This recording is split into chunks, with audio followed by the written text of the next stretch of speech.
વડોદરા મોટા ગરબા, દુર્ગા પૂજા તથા રાવણ દહનના આયોજકો સાથે વડોદરા પોલીસ કમિશનરની બેઠક મળી.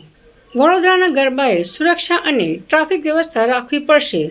Police commissioner.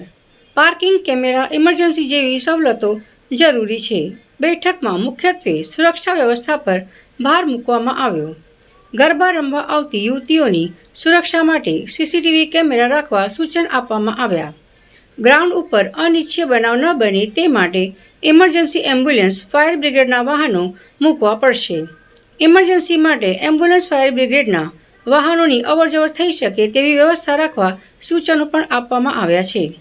ગરબા ગ્રાઉન્ડ પર એસીપી, પીઆઈ સહિતની ટીમો મુલાકાત લઈ મીટિંગ કરશે.